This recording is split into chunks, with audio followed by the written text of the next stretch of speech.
Hello everyone and welcome to the channel. So this video has took me a lot of while to research it because this is such a topic which there's a lot of misinformation out there, which is about skilled worker visa and what the salary requirements are. And there are four exceptions, right, where you can actually you're exempt from having that minimum salary threshold, and that's the exemptions which I want to really discuss with you, because few people this topic is not very clear, right?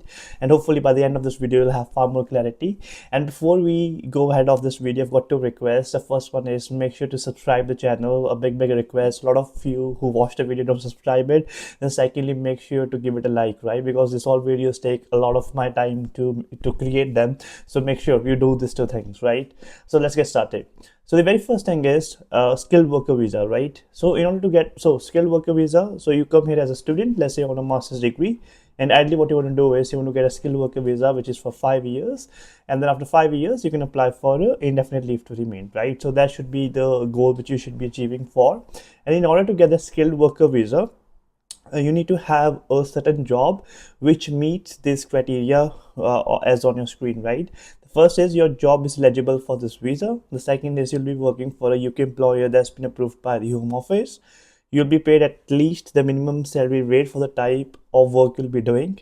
And what is that minimum salary? It can be the minimum salary for the type of work you'll be doing is whichever is the highest of £38,700 per year, or the going rate for the type of the work you'll be doing. So based on this, at least the minimum salary which that specific job should provide you is £38,700 per year, right? And a lot of people just read this and then they form the opinion that in order for them to get a skilled worker visa, the minimum salary requirement is £38,700. So obviously it's a really high salary. If you think about the average graduate salary is somewhere between around 30 to 35,000 pounds, obviously depending upon the location, but that's like what your average salary is, and this salary is way higher than your average graduate salary, right? So a lot of people are put off because of such a high salary threshold. And that's why in this video there are like few exemptions again by UK government. That's like what will be discussed in the part 2 of this video now. Before we go ahead, I would really like to thank the sponsor of this video, which is Amber Students. If you're someone who is coming to the UK and you want to get your accommodation, Amber Students is a perfect place to go because it is a marketplace of all the student accommodation around. So if you're coming to Glasgow, London, just mention the city where you're coming for your university time, and then it'll show you all the accommodations which are available, so you can sort out the cheapest and the expensive, and maybe you want to go for the cheapest one, so go ahead and book through Amber Students, right? And they've got amazing cashback offer if you use my link mentioned in the description of this video. So click on the description link for Amber Students and go ahead and book your accommodation. Back to the video. We start the part 2 of this video, right? So the one definition which we need to be clear on is what is the standard going rate, right? So as we were looking into the salary requirements, right, the second point was that there's a standard going rate. If whichever is the highest, whether it's £38,700 or the going rate, that's what the job should be providing you. Now if you look on this table, they actually tell you, so if there's a job in this case of chief executives and senior officers, and this is again on government website, there's a column called standard going rate. So basically it means that the salary for this specific job role is actually £84,100. So that's like what we mean by standard going rate. And as you scroll down, you'll be able to see for all the jobs which are in the UK what that standard going rate is for that specific job. So now you know this definition, and now let's talk about the exemptions. So here the first exemption, as you can see, is that you can be paid 70% and 90% of the standard going rate for your job if your salary is at least £30,960 per year and you meet one of the following criteria. So remember, we were talking about the standard going rate just before this. So you can be paid actually just a 70% or 90% of that standard going rate if you come under this bracket, which is as follows, right? And these are your three exemptions.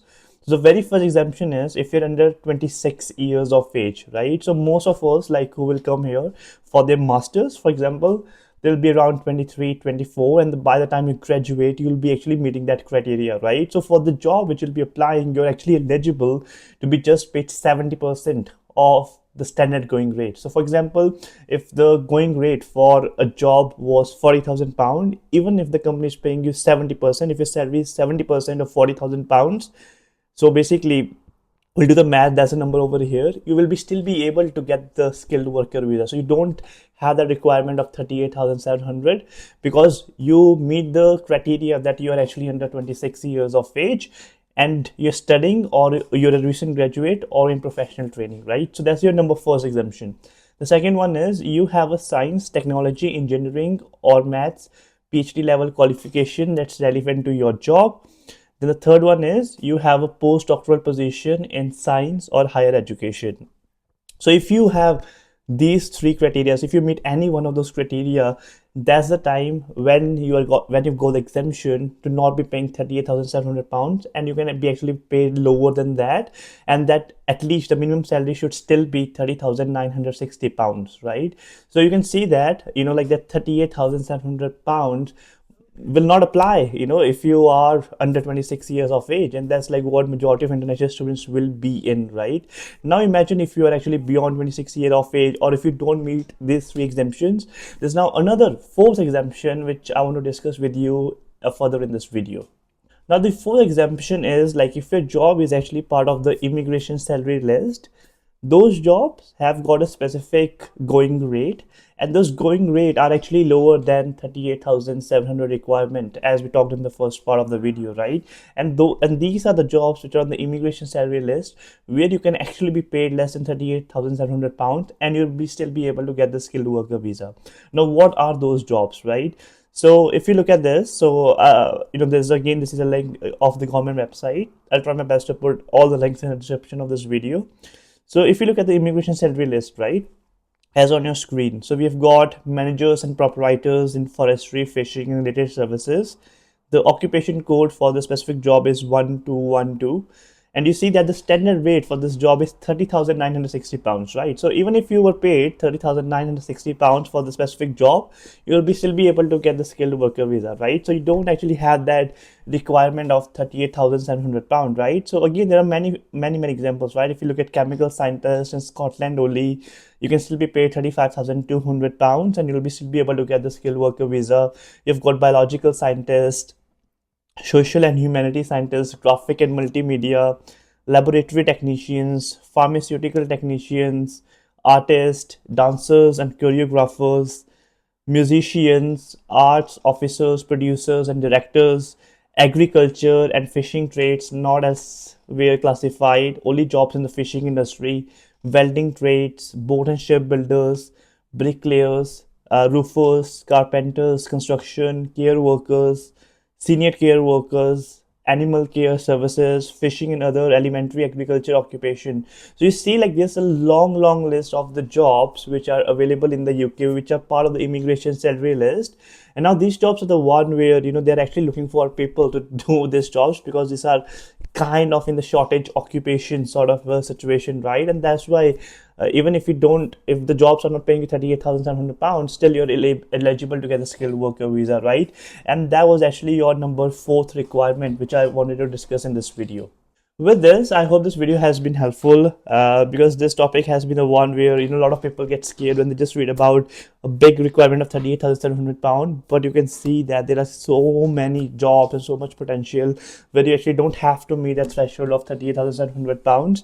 Now again, if you want to discuss a little bit about your personalized careers with me, I do one-to-one call sessions. The link for that is in the description of this video. Feel free to get in touch with me and I'll be more than happy to help you out. Until then, enjoy your life. Thank you very much.